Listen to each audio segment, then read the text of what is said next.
This is really a love story, an affair twixt a town and a team. A town that had waited and waited for what seemed an impossible dream.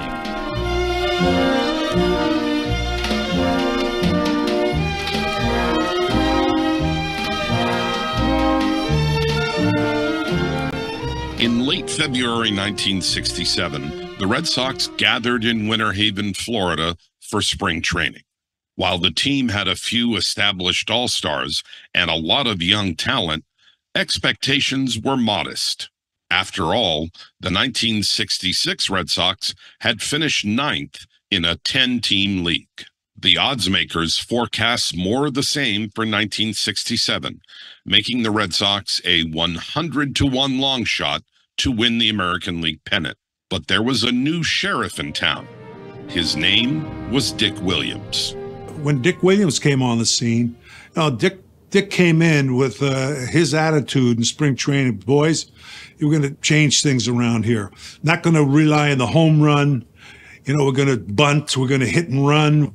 Dick Williams said that not everybody's going to go north. You had to, have yourself in good condition and everything. And so we knew we were in for it. And the first thing he'd say is that we're going to play volleyball. I say, what? Volleyball? And why you want to play volleyball? He said, well, I'm going to tell you what it is. I said, you don't have to hit the ball or nothing. Running, that's what I want you to get you running in. Because some of you guys don't like to run. It makes sense. He was very harsh. And I think in some respects, I know personally, I ended up wanting to prove to him that I was better than he thought I was. And I'm sure some of the other guys on the team felt the same way. Dick Williams managed a great team, did a great job with the team. Nobody cared for him because he was so tough, but he knew how to manage. Dick Williams was tough. He wouldn't put up with anything. And I think that's what we needed then, young team. And so it was good. He was tough, though. Not too many people liked him, but we respected him because he was a good manager.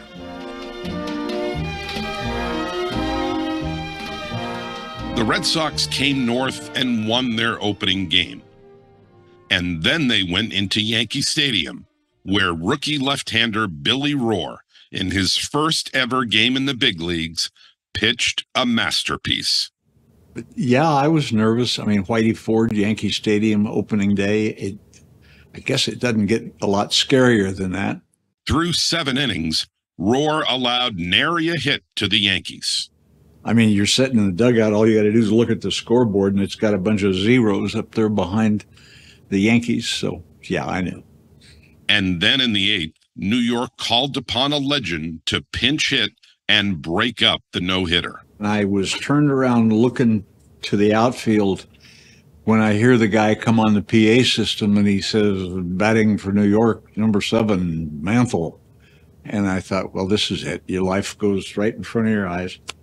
And I think he hit the first pitch. He hit it about 400 feet, but fortunately it was 200 straight up, and then it came back. And that was it.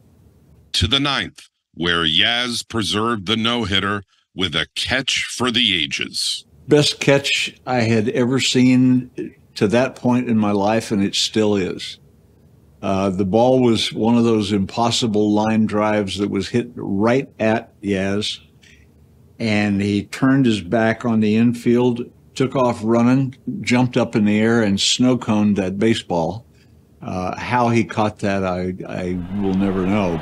Billy Rohr on the threshold with a tremendous performance today. 8 hits in the game. All of them belong to Boston. Rohr winds. Here it comes. Fly ball to deep left. Yastrzemski is going hard. Way back, way back.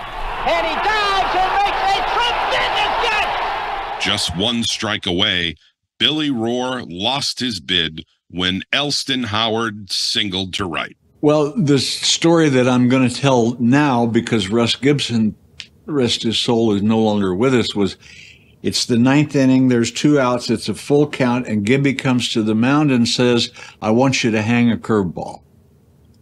I said, Russ, what are you, nuts? He said, no. He said, I think he'll pop it up.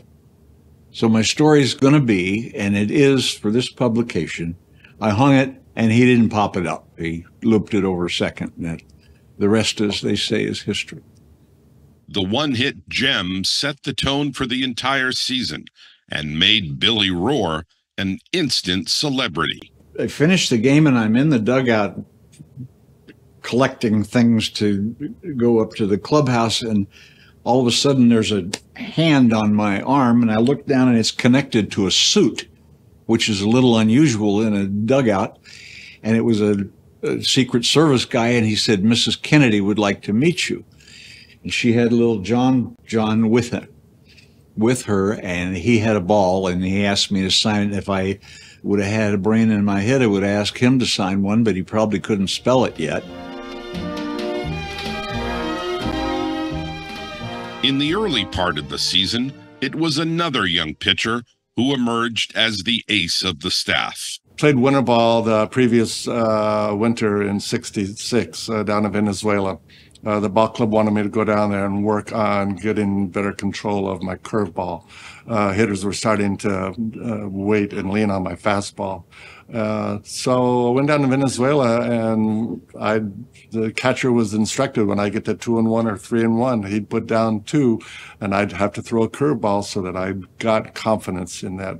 When I came to spring training, I was feeling very good about myself. I was in great shape physically for reasons that a lot of my teammates hate me for this day because of all the skiing that I did, but I was in the best shape I'd ever been in my life.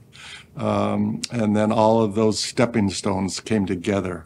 He was a super guy. He really was very, very humble. He was humble, and he became a really great pitcher that year. And then meeting up with Sal Magley in spring training, him understanding what I needed to improve on, which is number one, to get more control of the outside corner of the plate. And then we talked about developing a sense of intimidation, not letting hitters feel comfortable in the batter's box. And so he taught me the philosophy behind pitching inside and knocking guys down. You know, and honestly, I only hit one guy on purpose that whole summer. Everybody else just didn't get out of the way. And I mean that, honestly. But that's another story. So. That story unfolded on the evening of June 21st, 1967, in a game against, who else? The New York Yankees. Yeah, I was in Yankee Stadium. Joe Foy had hit I think a grand slam home run the night before. And when we're playing the day game the next day, Joe hits a 3-run homer in the first inning. And the next time he comes up in the third inning, Tillotson misses twice, trying to hit him, and then finally hits him in the head. Tillotson hits in the top of the helmet. The ball went all the way up to the backdrop, back. And whoa. Here comes this guy, Thad Tillotson, up to the plate, and he had a target in the middle of his back, and that's right where I hit him. And I never threw at guys' heads. I knew that there were other body parts that, would establish the same thought. Thud! And Tillotson, he's hurting, and then he starts walking down to first base, and he's talking to Lonborg, you got to come up. Yeah, you got to come up. And Lonborg says, yeah, I'll be up. And so he was yelling at me, and I was yelling at him, and then Rico got in the middle of the fight. We had what they call the brawl in the Bronx. So then the both dugouts started to come in, and here comes the bullpens, and we started to converge just outside, the outline of the infield towards right field. So Pepitone's here, I'm there, I'm mad, and the umpire's holding me back, a couple of the other guys, teammates. And Pepitone is grabbing grass, and he's waiting for something to happen.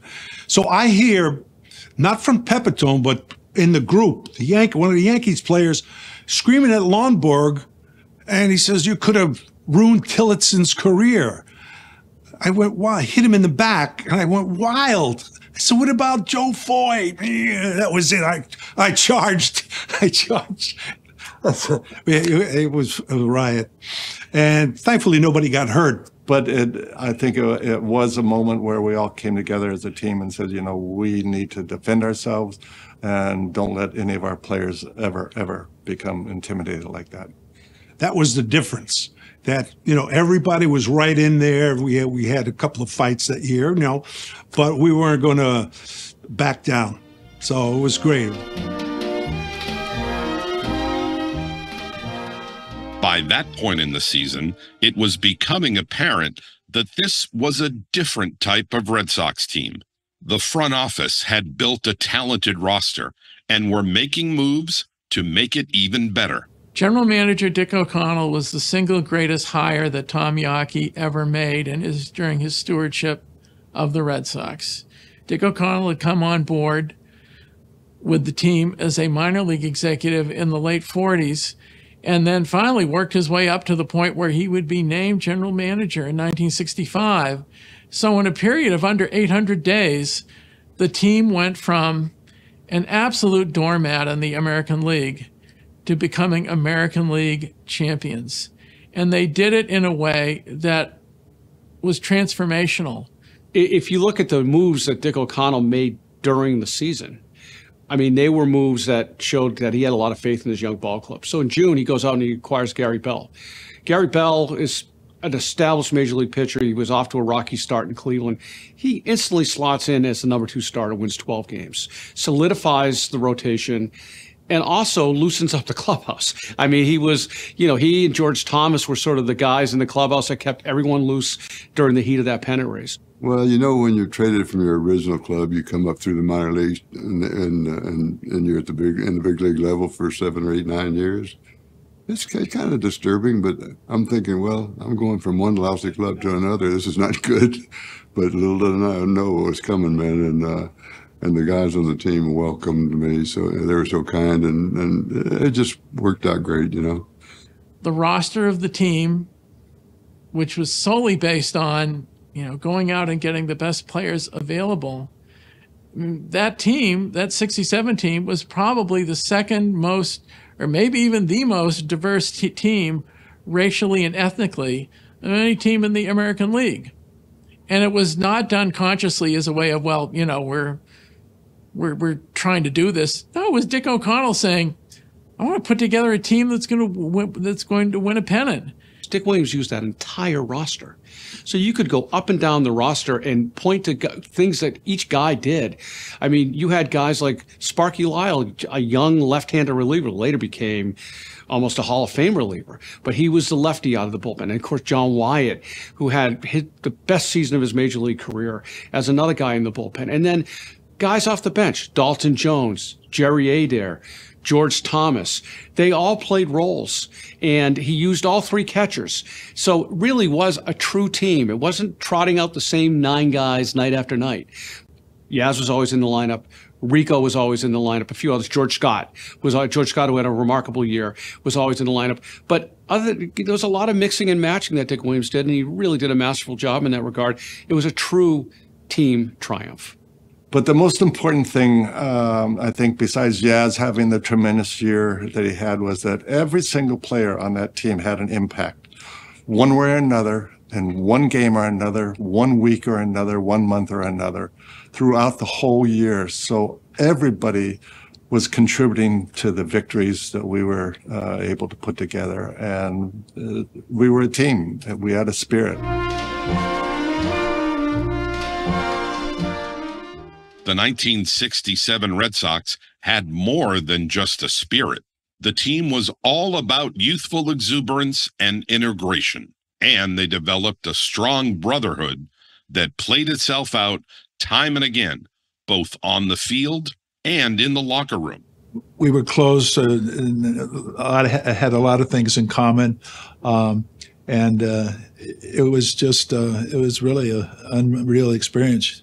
But we didn't make that much money, but we didn't care about money. We wanted to win. We wanted to give everything for the fans and the ball club. And the city was outstanding, helping us conquer that 1967 champion. We came to the ballpark, and just one thing we thought about, all young guys, mostly good veterans. You said, let's win today, boy. Don't worry about home runs or RBIs or what. The funny part about it, you got to have a joker in the ball club.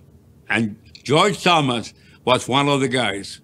He deserved part of the credit. I mean, he kept everybody happy.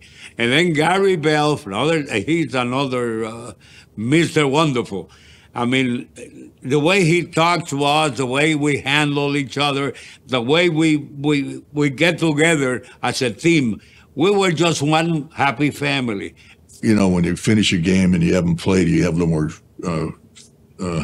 you know, you're ready to talk about something, you know. So we had a good time. We had a good time. A lot of closeness. Guys really liked each other.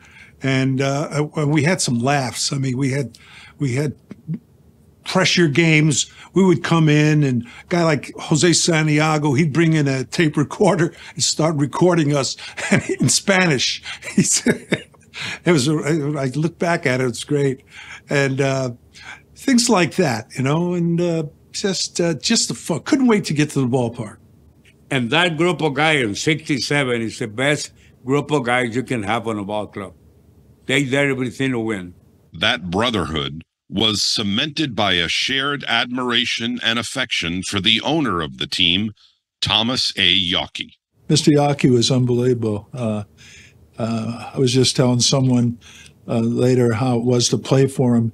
And the year I hurt my arm, I really got to kind of know him, what kind of a person, what kind of an owner he was. And I didn't travel when the team went on the road, and I'd go in the park and do my running, and he came up to me one day and says, "Come on, let's play pepper." He used to come out to the field before batting practice and play pepper with a couple of pitchers, and I'd be one of the pitchers we'd toss in. He'd have a good big time hitting balls back to us playing pepper. He was such a nice man. Well, she was beautiful too. I mean, they'd talk to you like you're a normal person, and you know, he's a multi-zillionaire. He was such a decent, kind man, and he just wanted nothing but the best for us. It didn't make a difference whether you're black or white or Puerto Rican or whatever. You were part of his family, and that's the way he wanted it to be. Mr. Yawkey was great to his players, and to all his players, black, Spanish, white.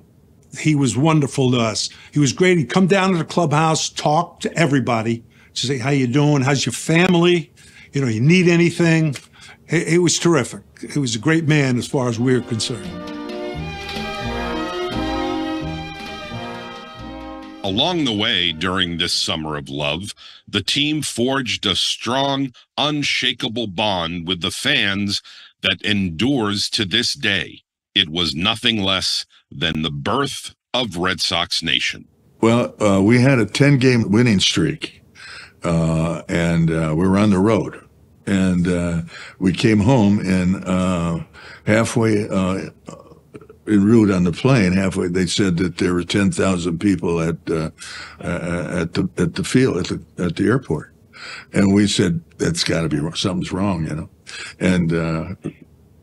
Went along, and all of a sudden he said, now I think it's 15. Somebody started growing, you know. And we come back to Logan, there's 10,000 fans waiting on us. You remember that? We got word on it. We were on the plane, and they said, you won't believe it, guys, but there's 10,000 people there that are waiting to see y'all. We couldn't even get off of the damn bus. They had to move the landing spot so the fans wouldn't away from the fence so that we could get off the plane onto the bus. Well, they couldn't let us off at the terminal, normal terminal. They took us off to the side someplace, and sure as heck, there was a bunch of people, and they grabbed the bus and they started shaking it, and we thought we were going to be killed. You know, they were so, and that was kind of the way that we were with the fans. They were the whole, you know, if you want to say the 10th player or however you want to put it, they were really, really part of the winning. And then when we got to Boston, after having a great road trip, there were about 10,000 people waiting for us. I couldn't believe it. I mean, that's how great fans in Boston are for the ball club. The ball club did everything they wanted. They gave them 100%. They had a winning ball club, and that's all they wanted. But after we came off that road trip, they really started coming. It was 37, 38,000 fans every game. At the end of the season, we would come in maybe ahead or behind or whatever it was in the 7th, 8th inning. And if we were behind, they were cheering. They were getting up, and it was like electricity in the air. And the guys knew it, and the guys performed. And it was one of those years. The 67 season played out as a serial drama on the radio. Only 54 games that season were broadcast on television, and they were mostly weekend games. But it was interesting, even during the weekend, during the summer, people are on the Cape, they're in Maine, they're at the beach. You could walk down Nantasket Beach, however many miles that was, on a Sunday afternoon, and you, without having a radio yourself, you would hear the broadcast of the game, because everybody had, this is in the days before headphones, everyone had a radio blaring with the ball game on. There was nothing quite like it. It was just crazy, and man, and New England was on fire. Kids had got transistor radios in the classrooms, and it was just out of sight good, and it changed the whole thing about the Red Sox organization. In August, the upstart team and their fans found themselves in the heat of a pennant race. And the razor-thin margin of that season, part of it was the fact that both Al Kaline and Frank Robinson went down on the same day during the middle of the season. Because certainly the Tigers and the Orioles were the two teams who were the favorites to win, along with the Twins. The White Sox and the Red Sox sort of were, sleepers, the Red Sox being the ultimate sleeper. Any baseball season, there's maybe a game or two that sticks out in memory. There's about 10 games in 67 that people remember. There's the brawl game in Yankee Stadium in June. There's the Jose Tartable throwing Ken Berry out at the plate and Elston Howard blocking the plate in August. There's the Tony Canigliaro game where he got beaned. I actually pitched the game that Tony C got hit in. But he was such an aggressive hitter. I mean, he hung out over the plate. His arms were probably over home plate. He was on top of the plate, and he just didn't see the ball. It's funny. If something ironic is, a couple of years later when I got traded, and I roomed with Jack Hamilton, the guy that hit him in Chicago, and he said he wasn't throwing at him. He just said I had a spitball, got away. So it was a sad thing. Once again, the front office acquired some players to reinforce the roster. What O'Connell did, he is a cagey guy. He was not afraid to make big deals. I mean, when Canigliaro goes down in August, basically goes and secures Ken Harrelson as really the first formal free agent in Major League Baseball. That's because of Dick O'Connell. He made the bold move at the right time. And Elston Howard, of course, a former MVP for the Yankees of all teams. I mean, how many times have we had a former Yankee come in and be a hero in Boston? Usually it's the other way around. Elston brought a presence of his experience, his knowledge of the hitters. A lot of times when you're pitching, sometimes you don't want to think too much about, do I want to throw inside, outside, up, down, or whatever.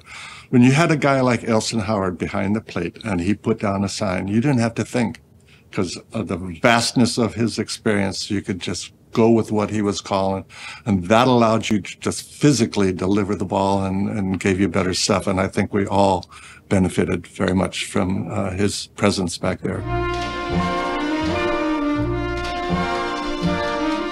And with a restocked roster, the Red Sox headed toward the finish. We went to a lot of cities, and people were rooting for us. They want the Boston Red Sox to win the American League pennant. And that's really get most of us. And the ball players got together. We had a meeting. We got a chance to win it. Let's go and do everything we have to do to win it. And we did it. In every city that we won, everybody was pulling for us. Yeah, it was a thrill being in that experience, especially after, the first 4 years where we were losing and not drawing, and it was completely, obviously, a whole different situation. It was awesome. The magnificent Carl Yastrzemski led the way. And with Yaz wasn't a home run hitter, but that year Bobby Dorr helped him. He learned how to pull the ball, that inside pitch. And from then on, Yaz went nuts. He was hitting all the home runs, RBIs. It was great. I would say that the year that Carl Yastrzemski enjoyed in 1967 was the greatest single season ever by a Boston athlete in any sport. What he did statistically was certainly, the quantifiable, the Triple Crown. But what he did, which is sort of non-quantifiable, where you sort of had to be there, when he had big hits, made great plays in the field, won games. I can remember him being quoted at one point during the season that he would go to bed at night thinking of different ways to win ball games. I mean, that's right out of Chip Hilton or something. That is just off the charts. And he did it. And yes, every time he'd come up there in a clutch situation, it's boom, boom. He'd get that home run, he'd get the base hit, he'd make the big play in the outfield. But there were heroes aplenty. But Lonnie and Rico and Yaz had such good years, and there were heroes every day during that stuff. Tartabull threw somebody out. Ken Berry, I think it was, at home plate in Chicago. Berry, a fast man at third. Wyatt looks in at him and throws. And there's a little blooper to right field. Tartabull coming on, has a weak arm. Here comes the throw to the plate. It is out at home. He is out. Tartabull has thrown the runner out at the plate, and the ball game is over. I think you get caught up in, everybody else the year that Lonnie had, he kind of set the tone, and I think it got to be where the pitchers, you didn't want to be the one that would, stop the momentum. And I think that's what we carried out right to the end. That last week was unreal. But, there was about 3-4 teams right on our tail all the way, back and forth. You know how that ended. 3-4 teams with one game apart.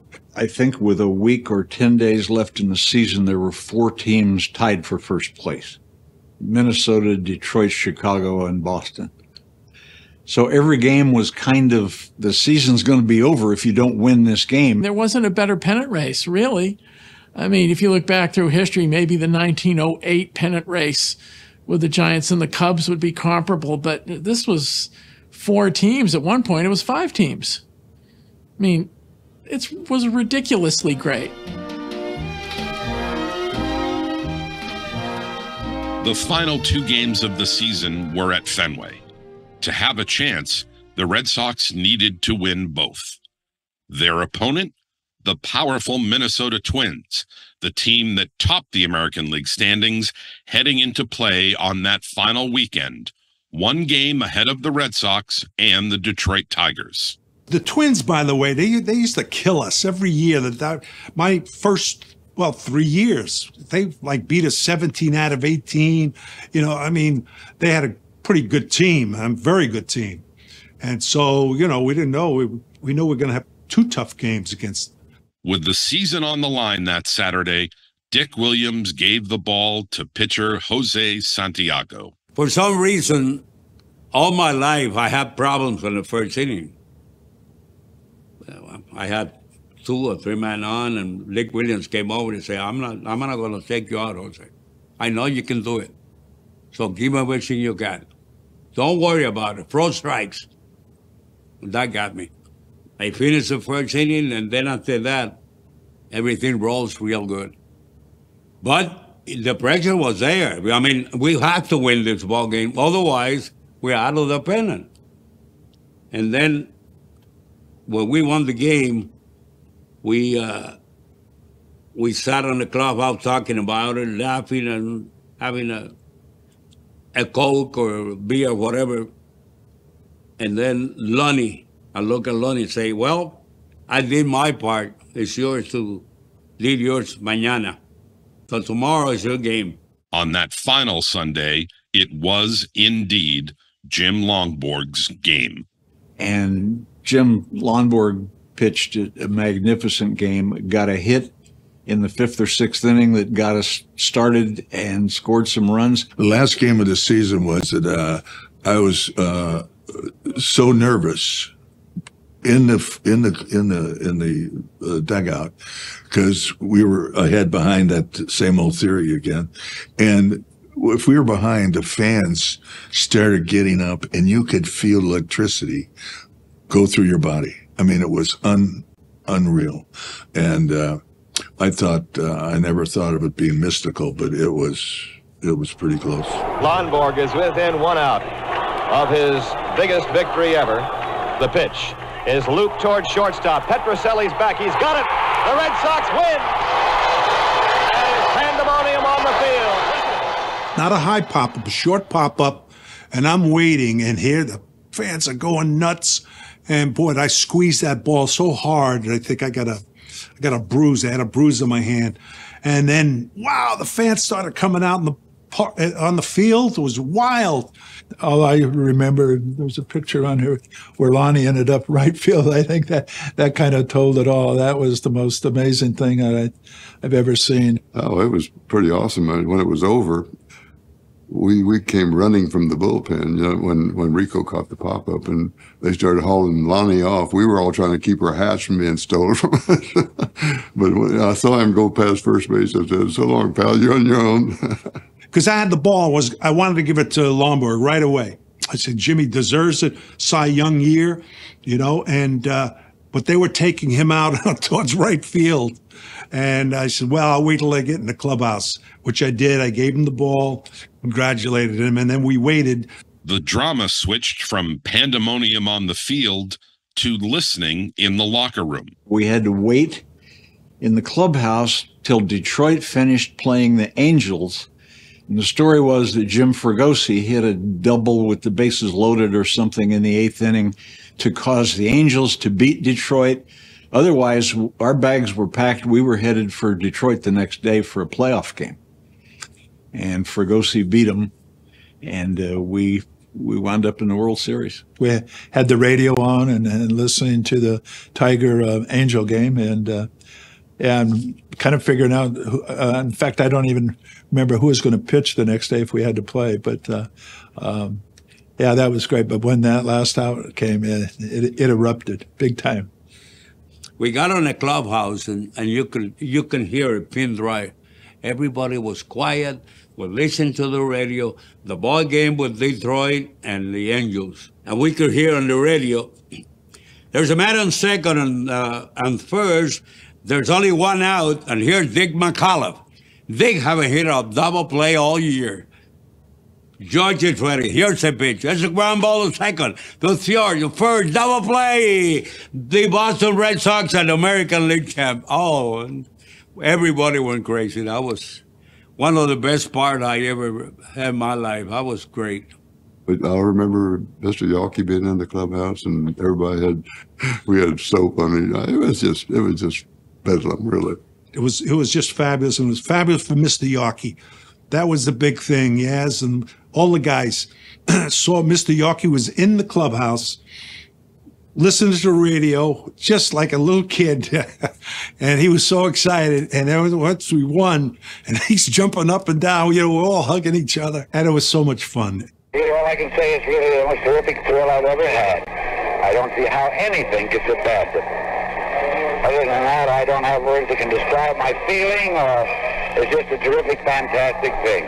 You would think it was sort of a Frank Capra script when the players afterwards were saying, well, we wanted to do it for Mr. Yawkey and Mrs. Yawkey. They wanted to do it for Tom and Jean Yawkey.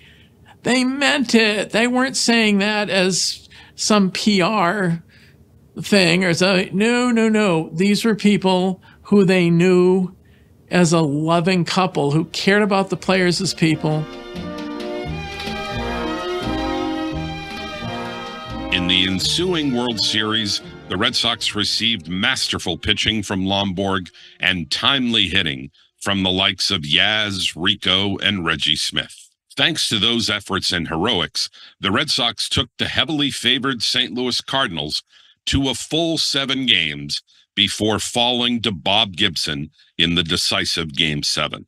That narrow defeat, however, could not possibly tarnish the legacy of the 1967 Red Sox.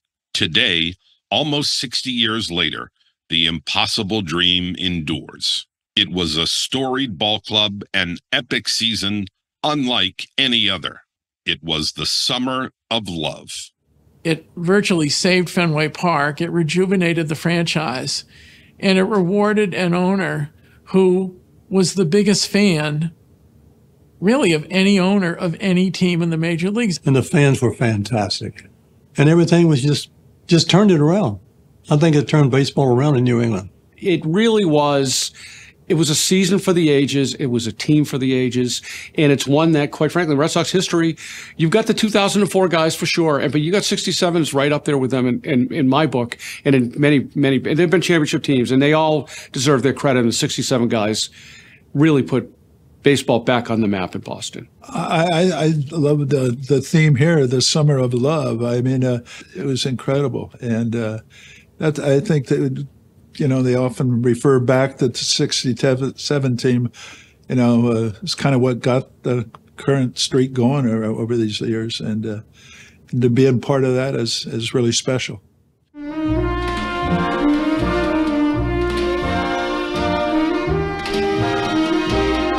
With hearts higher than Bunker Hill, we cheer this gallant team. They ran and hit and never quit and forged the impossible dream.